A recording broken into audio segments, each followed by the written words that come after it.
Welcome to the Dirty Side of Leadership podcast with Ron and Kristin, where leadership meets entertainment. This podcast features stories with names and certain aspects that have been changed to keep submissions private. Enjoy the show. Welcome back to another episode of the Dirty Side of Leadership podcast, where leadership meets entertainment.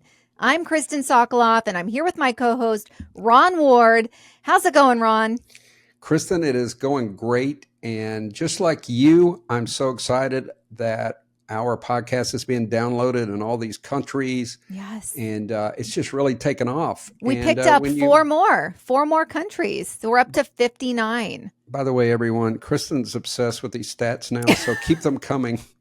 Almost every day I'm texting you like, hey, 4 more countries, or, we're trending in 15 more cities. Pretty cool. No, in addition, as everyone out there knows, you work hard. And then when this is an evening thing for us, usually after hours working, we're 3 hours apart. So there's a lot that goes into this. And from promoting and marketing and to prepping. So when you are doing something and it's adding value, it's a real sense of pride for me. And I'm very excited about it. I was talking to my daughter today, and I was only talking to her about pursuing, she's finishing her degree. And I said, hard work pays off. I said, Jansen, can you believe I was walking to my car one night, Kristin, and I was thinking about writing the book, and the Dirty Side of Leadership popped in my brain. I'm not joking. And I was like, oh my God, that's it. Yeah. That's the name of my book. And now to think about this podcast, it's just kind of crazy. But I only say that to say, if you pursue your dreams, you don't give up, big things can happen. That's for sure. Yeah, they absolutely can. So today we're going to explore a topic that many of us have encountered throughout our careers, and that is cliques in the workplace. And we're not talking about mouse cliques here. We're talking about cliques, something that's been around for centuries, groups of people that form anytime you're in a social environment. And to start off, let's define what exactly we mean by workplace cliques. Now, cliques are informal groups or circles, and that's a big thing to note there. Informal. These are not created by the leadership teams, right? These just naturally occur over time.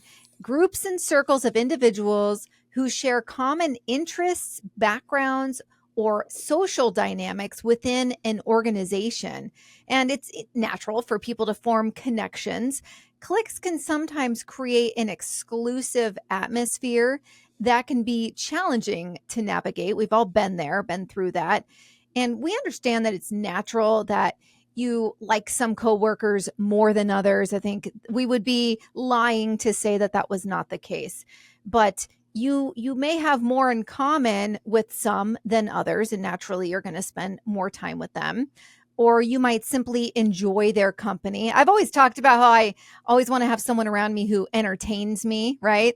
So I don't care, what walk of life they came from. If they can make me laugh, I want them around me. So as a result, you're probably going to interact more and differently with these people that you want to be around, and you're going to form these closer bonds.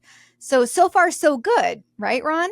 I guess. However, the relationships serve as a clique when others outside that pair or that small group perceive that they're not welcome to join. And that's what we don't want to condone. Kristin, I have a long history with cliques, and they became way more apparent when I got promoted.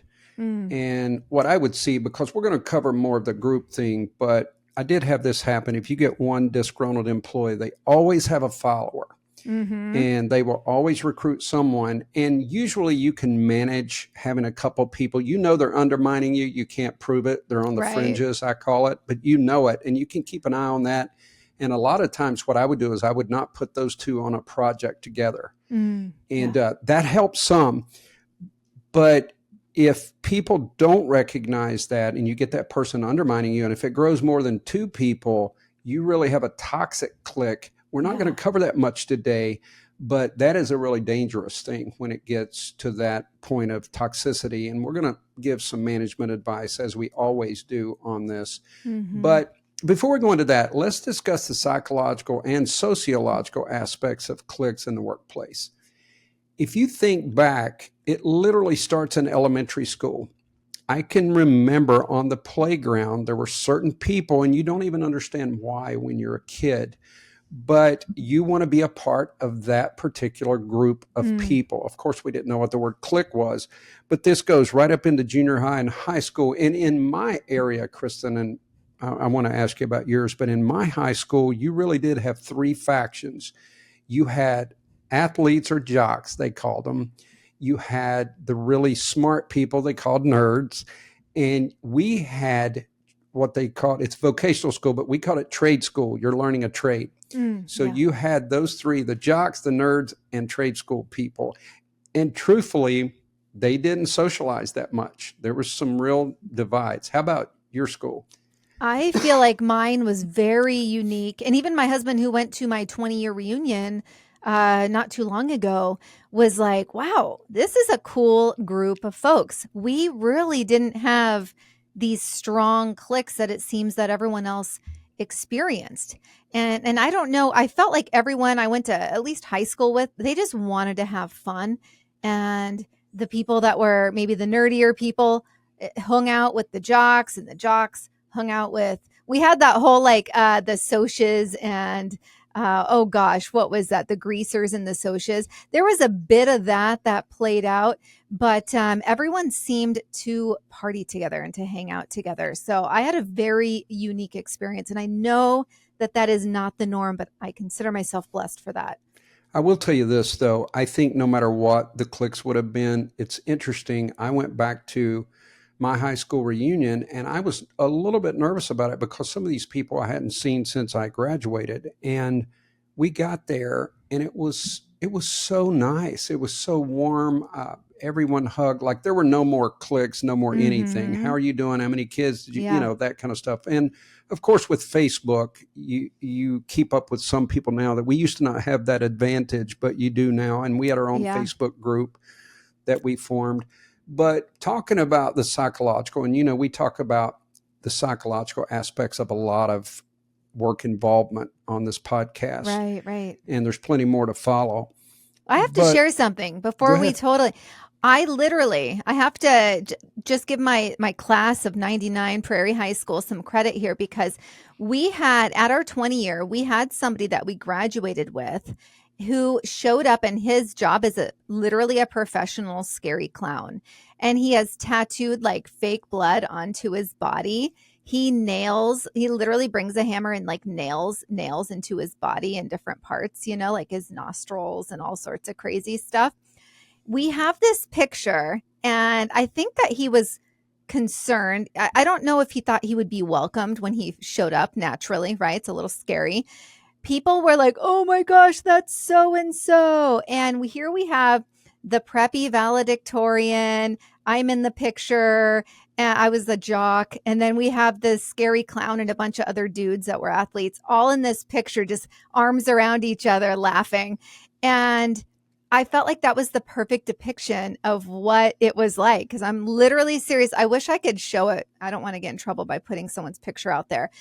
It's literally, he's a professional, like tattooed, scary clown, like pretty freaky looking, but he was welcomed in by the valedictorian and all the jocks. And it was such a beautiful thing. But I had to share that. It's pretty wild. Good. When they find the bodies, you're going to wish he wasn't in that. You know what? But I did wonder if he would have shown up and we weren't welcoming and nice. Who knows? Oh, I was talking about you, Kristin. I wasn't talking about the clown guy. Oh, gosh. There's a serial killer in that group. We all know who it is. Oh, good Lord. Okay, so delving into that, the psychological parts of this. Sorry, I cut you off. I want to simplify it. No, that was a good, that's really cool. And that's how life should be. Yeah. But when you look at the psychological aspects, people are looking for, and it's Maslow's hierarchy of safety and security. So a lot of times they will join a clique to feel safe. Right. They want to feel secure. They don't want to be an outsider. They don't want to be alone. But also there's immaturity and insecurity. If someone is very insecure, they're always going to look for someone to watch out for them. They're not going to be an alpha in any shape or form. They're going to be a beta. So they're looking to join. And, you know, Kristin, we get asked a lot about employee retention. Yeah. And people, if they would understand that, everyone that comes into your company, your organization, your church group, anything it is, they're looking to join. Now, you always have the people who are outsiders. I'm not talking about outliers here, but most people want to join something. And we're going to get into the management role of this. But I wanted to put our leaders and managers on notice that people are looking to join something. So you play an important role in how that's navigated. So I got a very deep quote for you, Kristin. All right. And as Tony Stark said at the beginning of Iron Man, when they started to get into the Humvees, he was with Colonel James Rhodes, and Rhodes was really uptight. So they started to get in. Tony Stark wouldn't allow Colonel Rhodes to ride with him. He told him, he said, I'm in the Fun V, you're in the Humdrum V. Oh, you seriously just quoted Tony Stark. That's amazing. Go Iron Man. Oh, my goodness. I thought you would enjoy that. I like that. I don't want to be in the humdrum V. That's for sure. Kristin, we're in the Fun V, not the humdrum V. Definitely. If you're listening, feel free to quote me on that, or Tony, either way. I think people should take inventory, like right now, like which one am I in? You know what I mean? I like that. Right? Take inventory. Like which Humvee are you in? Are you in the humdrum V or the fun V? Because there are so many people, and I had a political podcast for 2.5 years, and there a lot of guests that I had on, some people were angry, right? Because we're talking politics and they're talking about just so many things happening. And then some people, my favorite people, approached it with humor. And they explained that the reason they do that is because people don't want to be around that humdrum person. And if you can talk about something serious, but do it in a way that doesn't turn everyone off or make them feel depressed after walking away from you, that is an art right there. Kristin, you may have inspired me. I'm putting together an 8-hour training program for San Antonio, Texas. I might use this. I might use that exact clip out of the movie. Do it. Which one are you in? We'll see what happens. Which one are you in? Yeah. Here's the next phase. We've talked about insecurity, safety, and those kind of things. And then there's the disgruntled group. These are the people who victimize themselves, and every agency's got them. And if you're a manager, you're shaking your head. You get the victims, and what the victims do, they're in the humdrum V, and they are going to always get somebody to ride with them.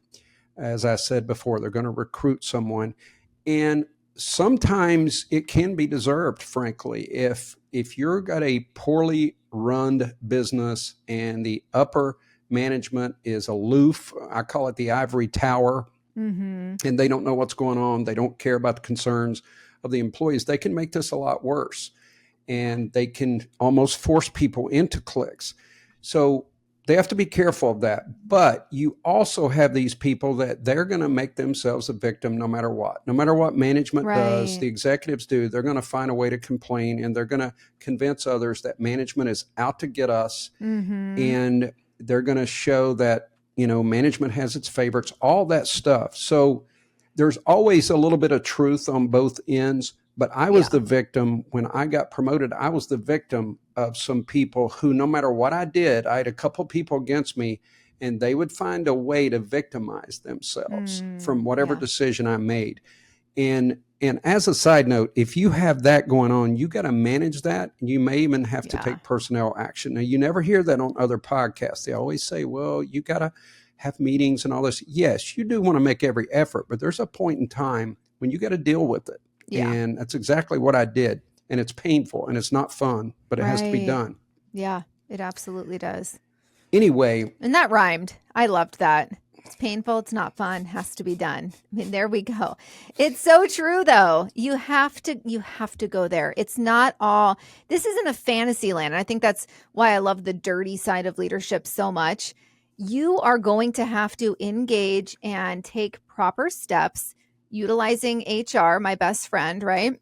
Where you're going to have to engage them at some point, because you can only coach so much and have so many conversations.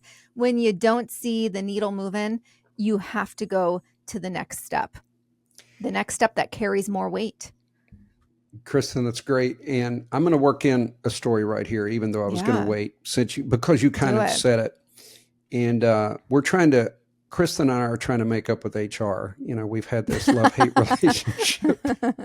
We have some HR listeners, that's all I'm saying. And we appreciate them. So I did have a positive experience with HR. This happened at the academy, and you've got a firearms and safety group, trainings and skills branch. You've got two different branches. It's kind of like the jocks and the nerds. Not really, but you could put it in those categories. So there were a group of people, we're in Charleston. There's a group of people go on the boat on the weekends. So some of the people started coming to me because they felt excluded, exactly what we've talked about.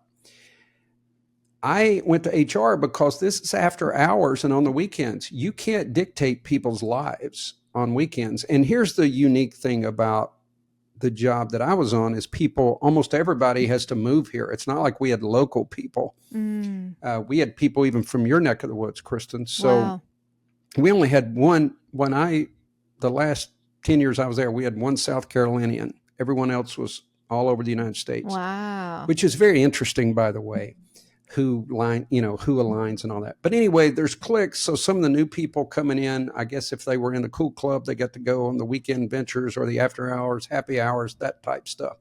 So I went to HR, and basically what they said is you can inquire and you can talk to someone, but you can't dictate the weekends. And I knew that, or after hours. But what I did learn, and this is in my online leadership course, you always have a pseudo leader. You've got someone that's leading that clique. It might be one or two people, but if you have your ear to the ground, you're going to know who that is. So what I did is I went to one of the leaders of the clique and I explained, this is what's happening. And I didn't do it in an accusatory way. I said, you know what? You have every right, from happy hours to boating and, all of that. Yeah. I said, but I would appreciate it if you would attempt to include more people, maybe send more invitations, especially the new people. They've moved here. They don't know anyone. Right. And we made some progress with that. Now, as time went on, it wasn't as noticeable, I guess, but these were very strong people. They got jobs in other places. But there was a brief period of time when I had a real problem with cliques, and going to those pseudo leaders was the best way that I knew how to at least make some progress, and we did. Yeah. So the person or people planning these excursions or after hours adventures or whatever, were they in an actual leadership role or more of the leader within the grouping of people? I was talking, they're pseudo leaders, not necessarily a title. Now, some of them did have they were like senior training officer or something like that. Okay. But it's who the people just decide as a leader. And I tell everyone, there's always pseudo leaders in every organization. Right. And you better get those on your team. You better go to those pseudo leaders and get them on your team, because they are the influence of the crowd or the group. And that's why I did it that way. Yeah, that was smart. So they were technically an individual contributor, but they had basically that person that people gravitate towards. That's exactly right. I was watching Conan one night, and I love his internet show. But what happened was, he finds out, when you're Conan, you got all these different companies sending food to the office. So they would get cakes and ice cream. Well, there was an internal email with only a certain group, and you can YouTube this. You would love it, Kristin. It's hilarious. So Conan gets tipped off that there's a secret email. And he puts cameras in the break room or the conference room. So all of a sudden the cake gets there, and next thing you know, 5 minutes later, different people. And it's the select food group. They come in there. So he walks in and confronts them. It's hilarious to hear them try to explain themselves. That's because funny. The other people weren't getting any of the free food. Yeah, I could see, just even though that's like a humorous piece of it, what you were talking about before, even though that person was an individual contributor, that naturally, when you know that your coworkers are going out and doing something as a group and you're excluded, there's gonna be just this tension in the air, and you're gonna feel excluded, and it can be a little bit awkward. So I think that's great that you nipped that, even though it wasn't someone that actually had rank over others. That was a good move. That has to happen when that's taking place. I do have to be very clear. I don't know that I nipped it. I think I minimized it.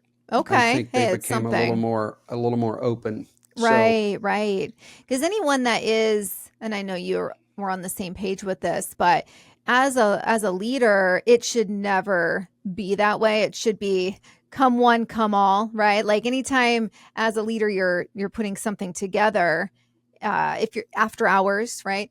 mhm. Everyone should be invited. In my opinion, I think that that's pretty standard. It shouldn't be a select grouping of people. But so that was a tricky one that you had to approach there. Yeah, and then we had singles and married people. There's a lot of Mm-hmm. dynamics into it. I'm not totally Right. judging. Like, there's certain things that if you're married and got a family, you're not going to go. And so Right. there's a lot to this. There's It's a a lot. Yeah. complicated issue. But I like that you addressed it and like even just touching on it Yeah. to make people aware of how it's being perceived, I think is huge right there. So I want to touch on, how we affect and how these cliques affect office morale and productivity. When one part of a team is praised but not the other, that alone can create a perception of value, that one team is encouraged and the other devalued. And so what that can look like in terms of employee productivity is important to think about. You're probably going to get great work from that team that's getting praised. And while the others band together into a disgruntled mass, we've talked about that earlier in this podcast, they may begin to show a disinterest and an indifference in their work and the company. And on the other hand, those who are getting praised may also form their own clique. And it's one of the success and respect clique, the popular kids, so to speak, from high school. They want to be defined by greatness and success and not associated with those grumpy underachievers. Yeah. No, it's very, very true. As we said, there's a lot of dynamics. Um, Yeah. People do align themselves with various groups, whether it's a matter of comfort, as I said, safety, and all these other things. And a lot of people want to be with the cool kids. Mm-hmm. There's an appearance that they have more fun, that they got more going on. Right. And then you have some employees who just want to do their job and not be involved, but they're guilty by association.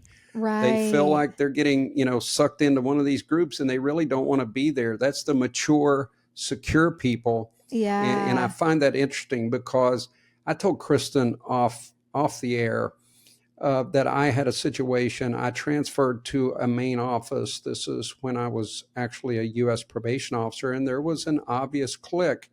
And it was about 30, 40 minutes every morning that the certain group would meet in the supervisor's office. They welcomed me with open arms. So Mm-hmm. I'm in the group, but I was the defensive tactics instructor. So I brought a little clout, I think, with that. So they welcomed me right in. I go in, I have coffee about 2 or 3 mornings, and they're talking about all kinds of inappropriate stuff. And so I decided I got to break myself out of this clique. This is not good. And it was wasting a lot of my time. Right. And ultimately, I think I told you this one time, Kristin, or I mentioned on the podcast that I moved all the way down the other end of the hallway. It was a small office. It had a window, and it was close to the chief. So some people did give me a hard time, but it wasn't that I was trying to get close to the Yeah. chief. I wanted out of all of that activity because my office was right next Yes. to the copy machine and all that. I'm probably Mm. ADD because Yeah. I could not focus. Yeah. Well, something very similar happened to me and my team towards the end of my banking career. I had my team that was up sitting in a cube farm. And for those who haven't worked in that, you can hear everything, but you don't know who exactly is saying what. And my team was sitting amongst a grouping of people that I would consider quite unprofessional. And so from other people across the cube wall, I was getting reports of, oh, I heard your team talking about this or Mm, speaking poorly of this. And I was like, no, that's not, those are not my teammates. That's the other group that slammed right next to them. That is the unprofessional. So it was very frustrating for me. And I did bring it up to my leadership because I didn't like that. It's a reputation thing, even though I knew who was and wasn't saying it. The other folks clearly were unclear. And then that goes right to the leader, right? Speed of the leader, speed of the pack. that's right. And so I had to address that, and we did have some folks moved. And so that's something, even though you might know what your team is and isn't doing, you have to think of perception. So I like what you did by removing yourself from an area that you weren't able to operate at max, or at least, had too many distractions around you. And I had to do the same for my team. I'm just curious. Now, this goes way back to like episode, I don't remember, 4 or 5. Was Tapeworm Guy, was he in the cube farm? No, that was a gal too. No, that was a branch. Folks, if you're one of the 58 countries that are listening, you got to go back and find out about the tapeworm. And if you're one of our new listeners in the U.S., you don't want to miss that story. What episode? I think that might have been My Coworker is Annoying. It is. Because, we were talking about how there was just an unprofessionalism and a lack of boundaries, I believe, is when that came up. Mm-hmm. But true story. You go ahead, Kristin. That's a good merch. Something about a tapeworm. Well, we do. Yeah, Kristin and I have been talking about merch, and we're coming up with some cool things on it. Some cool stuff. Hey, people have been asking, and so we're like, you know what? Why not? So we're going there. But if we do it, it's going to be unique. You can bank on that. Exactly. Yeah, not the status quo. So for newcomers, Cliques can be a company culture killer. And we're talking about newcomers, you're onboarding, brand new to the company or the department. Culture killer. And you want to think about new employees who come into your company. They're just looking for a place to fit in. We've all felt that before, right? I remember relocating from the Northwest, and I moved to New York City, and I was working in the Empire State Building at the time. And I did not think I was going to be welcomed, right? I'm like this blonde. I had braces at the time. I didn't feel like I fit in at all, but I was completely welcomed with open arms. But there's that uncertainty in the beginning, and you just don't know where you're going to land. And so when they see groups of people breaking off for lunch or a work collab or what seems to be a secret meeting, they wonder how they can become a part of it all and which crowd is the right crowd. So there's just so much to that. There really is. Yeah. So as we've talked a lot about the workplace cliques, let's delve into the impact on the individual and overall work environment. And like you said, especially for new employees, you don't even know which clique you're supposed to be in, even if you wanted to join. So again, we're going to get into management. I know some people are thinking this is all management issues, and there is a lot of that, and we'll get to that. But think about how people feel in these situations. Or there's some people take a lot of pride in being in the clique, and we're talking to you as well. If you're listening, you're going to have to be more inclusive. Yeah. Cliques serve to create exclusion, favoritism, and the creation of us versus them. And I definitely saw that.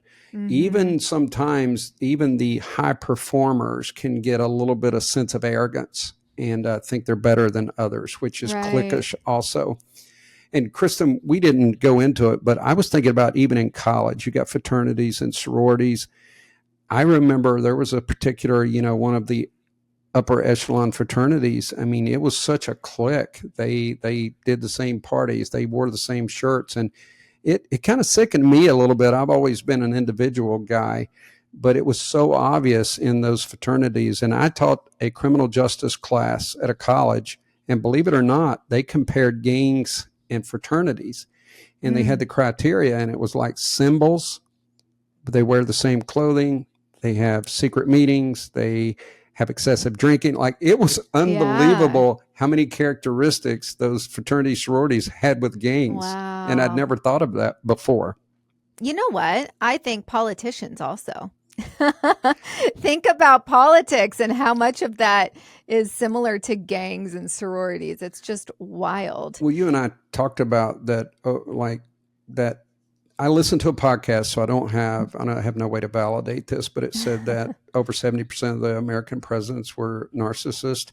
And I see so much of that, even on both sides of the aisle. I think the power of it does corrupt people. And it's I agree. Interesting dynamic. Go ahead. Definitely. So, and I want to bring up a few. I have one of our listeners used to work for like an upscale fashion line.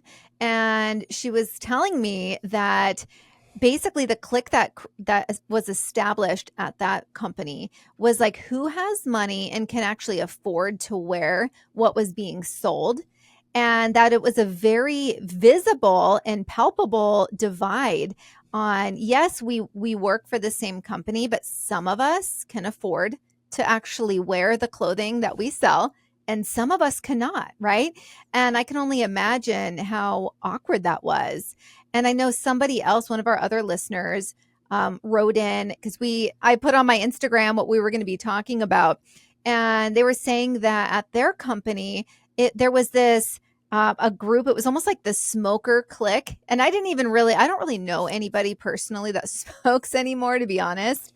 But I definitely, looking back, I can visualize the smokers sitting outside the window, and so you have like that smoker clique. That's not a clique I want to be a part of. But then the opposite is what they were saying, is they had the let's go work out. I think you're part of this one, Ron. Work out on the lunch break, right? You're like, you come back all sweaty using the office shower. So that was one. And then people around them kind of felt like, oh, like I don't know. I don't fit in, I guess, because I don't bike on my I already mentioned this on the podcast, but it was funny when we were running and we would run right past the smokers. They were in this little area. You're like, hey. Yes. Yeah, exactly. It's a funny dynamic. And so it's pretty wild. So it was interesting to get different people's takes on a clique isn't always what you think of, right? It's just True. How these people naturally gravitate towards each other. I know at my last company, there were a lot of us that were really into our health and fitness, and we were getting into cold plunge together, the Wim Hof method. And some of us went off to do Wim Hof training, and we got all geared up. We were going to go mountain climbing because we have so many mountains here in the Pacific Northwest. So we didn't form a clique per se, because we invited like everyone in the cube around us, but it was like we had this common interest and this goal of being this healthy, grouping of people that wanted to better ourselves. So naturally, we all would hang out with each other. So they just appear sometimes, and that is okay. But we are here to make sure you understand when it's gone too far or gone in the wrong direction. And as always, it's time to explore strategies and practical advice for individuals who find themselves dealing with cliques at work, and what you can do about the cliques in the workplace. And leaders need to walk the walk and talk the talk when it comes to breaking down barriers in the workplace. And for instance, you may not even realize that cliques aren't exclusive to the staff. Mm-hmm. And middle managers, you talk a lot about, that was an interesting dynamic, right? Middle managers or even upper management can create force fields around themselves, cutting off from the rest of the company, leading to the feelings of uncertainty. I think we've all felt uncertain at some point. And that's why I really gravitate towards a candid communicator. I like to know where I stand, right? Good or bad. I want to know where I stand. I think most people crave that. And do you want me I can jump into this listener submission? Yeah, go ahead. So Katrina wrote us and said, my boss has this little group of favorites, and it's very obvious to the rest of us. He even goes to lunch with them on a regular basis. We all know who's going to get promoted before the interviews even start. What should I do? That would be really frustrating. Yeah. Well, let's pick on managers a little bit, since Katrina prompted us. And no matter what happens, management, especially upper management, middle management, you play a role in everything, because I've seen managers who just wash their hands. Like, I'm not worried about cliques. The problem is these small things grow, and then things get out of control, and you wonder how it happens. So you do take some initiative to minimize the cliques, especially this exclusivity that we've talked about. So to build an atmosphere of safety and bring down the walls of distrust, focus on understanding, value, and respect. And it's up to the leaders to set the tone. Mm-hmm. The first thing is set expectations.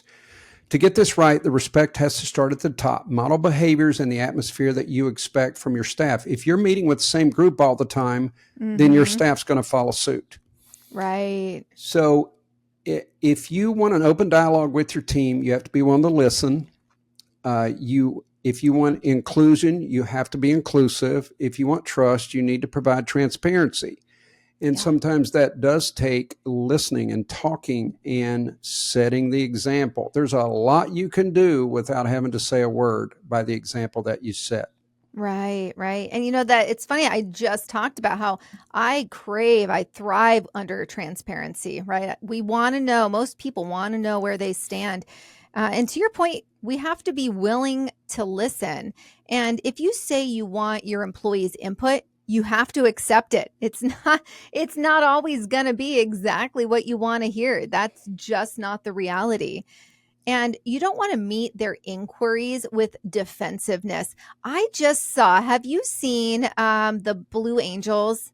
I So haven't. it's a documentary on the Blue Angels. They've been around since the 40s, and this is the creme de la creme of the Air Force pilots, right? Yes. And I just watched this documentary. It's on Amazon Prime. I actually went and saw it in the theater, and then I watched it again when it came out on Prime.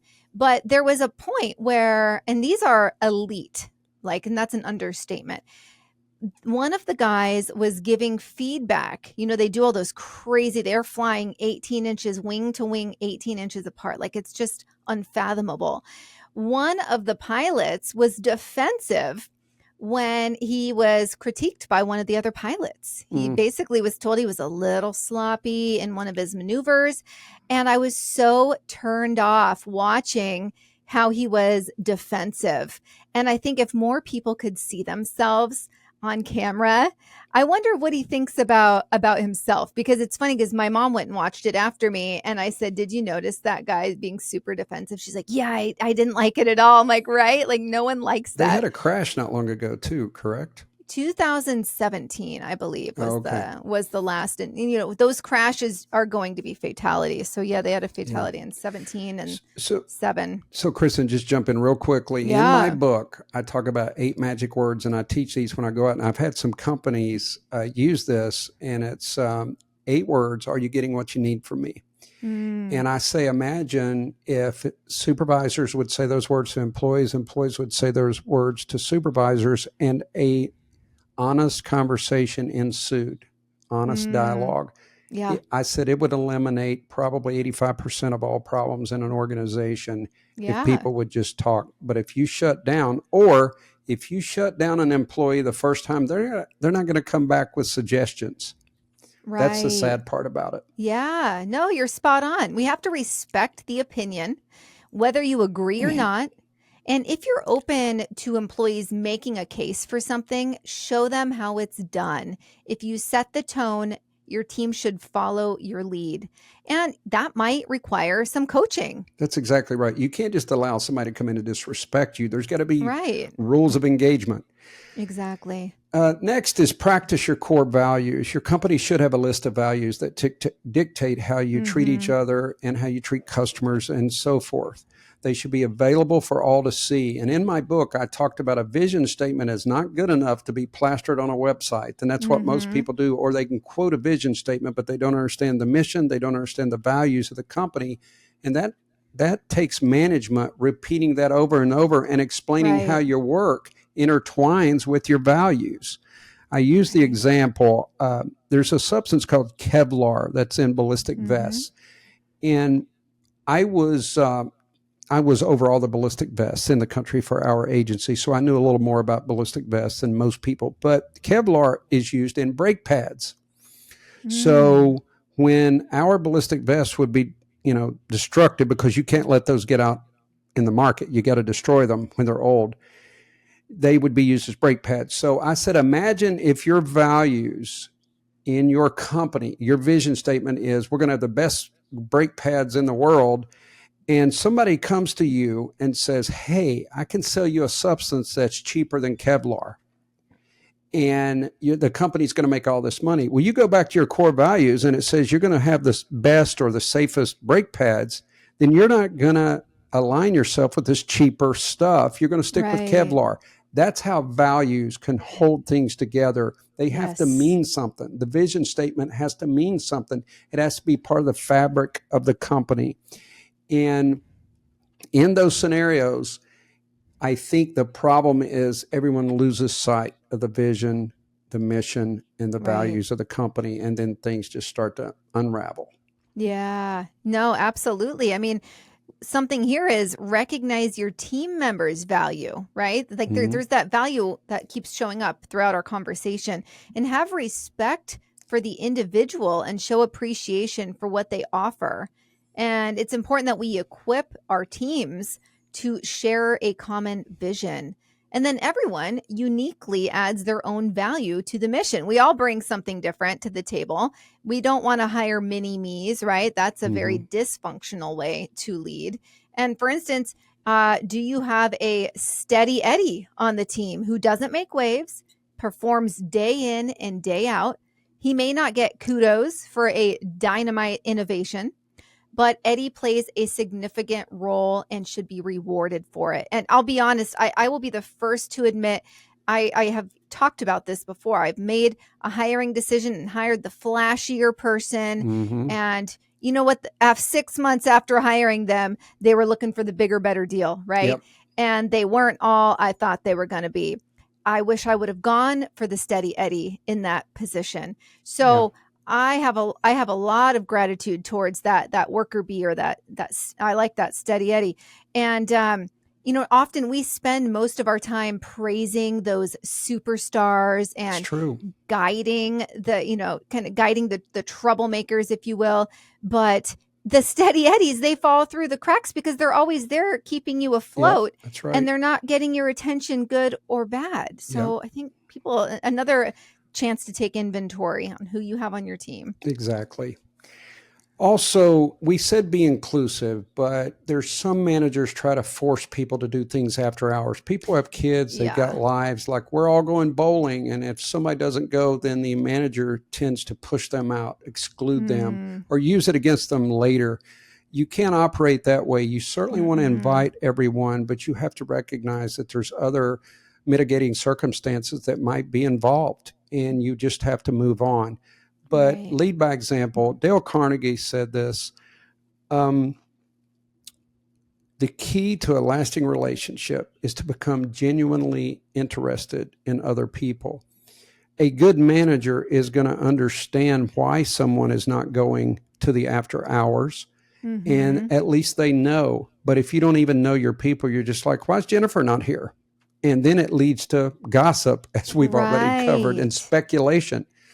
So that's a slippery slope. Yeah, it really is. And not everybody is an extrovert. I know I shared this funny meme recently, and it's this guy out in front of his church, and he's like the church greeter. And the little clip said, or the caption said, a church greeter ready to completely wreck an introvert's entire day. Yep. And he was like out there. I mean, it was a joke. He was out there like stretching, acting like he's all gearing up. But you know what's funny? You know how many people messaged me and said that I get anxiety approaching the church greeter, right? And even myself, I'm an extrovert, but there is a bit of awkwardness because there's usually like 5, 6 of them. You're like, who's going to approach me first? Who do I grab the pamphlet from? Like there is a little bit of that awkwardness, even for someone like myself. Have you ever felt that with the church greeter? Oh, yeah. And when I do training, I don't know about the church greeter, but when I do training, I have to be careful. Like if you call someone out, you kind of have to watch that. You're called them up front. Could be against their will. They might be an introvert. Right.